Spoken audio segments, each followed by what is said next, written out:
Well, all right, I've got to say, this is really impressive and, from what I can tell, super unprecedented. So in my last video, I talked about Witcher and how that whole IP has seen something of a resurgence and a meteoric rise after the success of the Netflix show.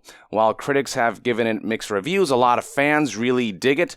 They think it's a solid foundation, and while not perfect, I mean, that Netflix show really captures, I think, overall the essence of the Witcher books and even aspects of the games. So people are super happy with the results, and suddenly people are having this urge to play Witcher 3 all over again. So in my last video right here, I showed you guys the following screen grab of Steam charts for Witcher 3 Wild Hunts. And you can see that back in December 28th, the 24-hour peak was at 75,164 players, which is actually pretty close to the all-time peak of 92,268. And this is the most players Witcher 3 has seen since launch, with 92,000 being the launch numbers for the game. Over time, that number obviously began to deteriorate. That just kind of happens as the times pass following launch, and occasionally would see bumps here and there to 30,000, 50,000 when a new expansion came out or something along those lines, but this is the most players we had seen since the game first came out. Now, I figured, okay, so we're going to see maybe 75,000 players, maybe up to 80,000. It's going to peak there, and then that's going to come back down. I figured there's no way this number can actually surpass the launch numbers because that's just too unprecedented. That usually doesn't happen, particularly for a single-player game. But alas, here we are. The following information was first made aware to me by Marcin Momot, who tweeted this: new player record for Witcher game on Steam, over 4 years after the release. So, as I highlighted, 92,268 was the previous peak, but now if you go to Steam charts, you'll see that over the past hour, 93,835 concurrent players are live right now playing Witcher 3, and you can see the all-time peak has now gone up as well. So 4 years after launch, Witcher 3, a single-player story-driven RPG game, has broken its own record.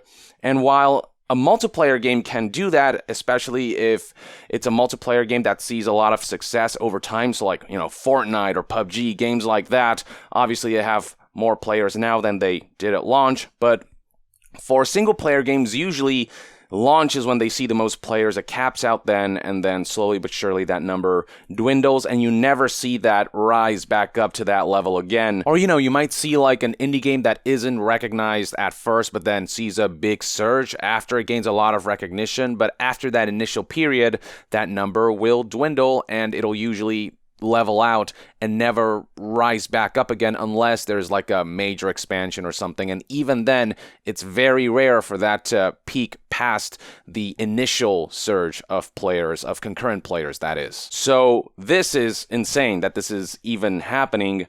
And this is in large part due to the success of the Netflix show, which has raised a lot of attention to not just the games, but also the books. There's been some news outlets out there reporting on how the books themselves have become really popular on Amazon, for example. So you can see right here, if you go to the most popular authors on Amazon right now, Andrzej Sapkowski is at the very top, even surpassing J.K. Rowling at the moment with the Witcher books, which are apparently selling super, super well.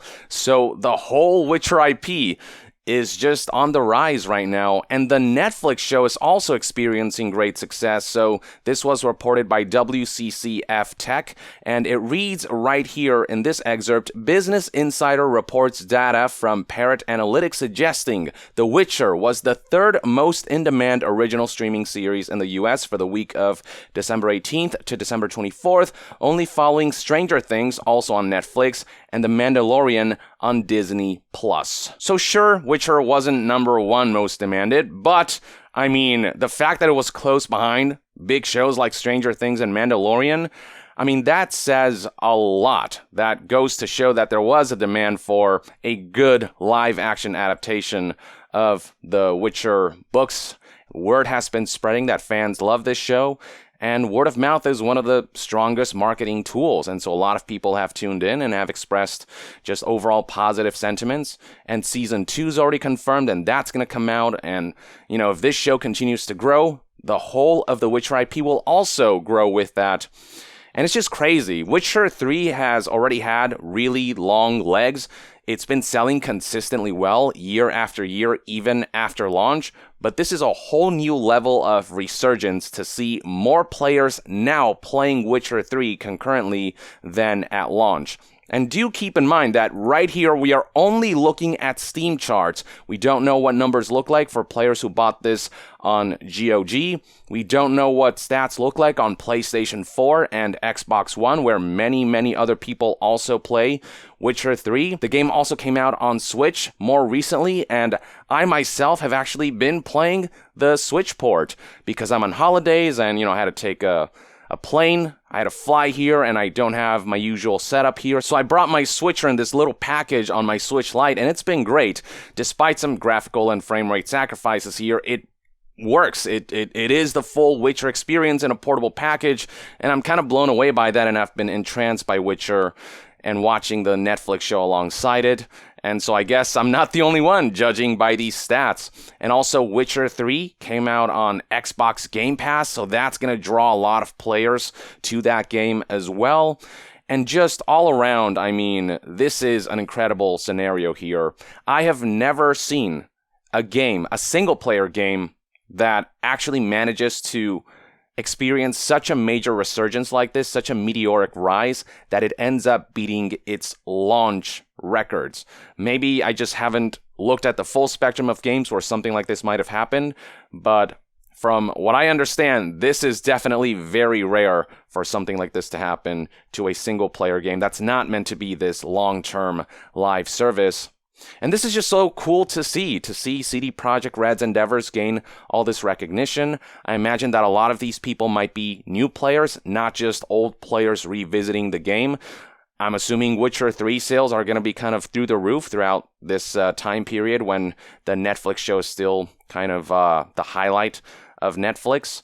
So this is all around great news, and as I said before, I think CD Projekt Red absolutely deserves this, and it all goes to show that Witcher 3 is just such an amazing game. I don't think Witcher 3 would see a resurgence like this if this game was just forgettable. I really do think that the reason this kind of resurgence was made possible is because people understand how good this game is. They have seen just how great of a critical reception it's garnered. The word of mouth surrounding this game is incredibly positive. Many deem it to be one of the best, if not the best RPGs of all time. The stars sort of aligned with all this. The books are obviously really good, and I know people question Andrzej Sapkowski's attitude towards the Witcher video games and all that, but his work certainly speaks for itself. The Witcher games turned out to be excellent, and now the Netflix show turned out to be something fans will really pleased by, and this trifecta of great Witcher adaptations plus the great original source material, the books, all of it kind of fuel each other, and it's a win-win situation for everyone. And it's great to see that this is happening right before Cyberpunk 2077 comes out, which that game, obviously there's a lot of hype surrounding that. But right before then, here's a little boost for CD Projekt Red, this company that's always done right by consumers, that's always strived to make games and deliver them in a way that they, as gamers too, would like to see these kinds of products. So, good for them. I said this before and I'll say it again. Few developers deserve it more than CD Projekt Red, who have been at the forefront of how AAA companies, multi-million-dollar companies who have that level of prowess, resources, and manpower to make big games like this, how these kinds of companies should behave. And if you garner consumer goodwill, stuff like this can happen. This really, I think, is a relatively rare and unique case that is a combination of quality products and consumer goodwill and just good word of mouth surrounding this game. So yeah, I just wanted to offer CD Projekt Red a huge congratulations on a well-deserved new record, a well-deserved victory. And I wanted to spread this news around, celebrate with a lot of you who are CD Projekt fans and love the way this company sort of behaves and the way they actually seem to give a crap about their products and the people who play their products. So let me know in the comments below what your thoughts and opinions are on this brand new record that CD Projekt Red and Witcher 3 Wild Hunt has set, alongside the success of the books now and the show, the Netflix show itself. And to be further updated on all things gaming news, reviews, and discussions, stay tuned right here on Young Yeah. I'll see you guys next time. Young out.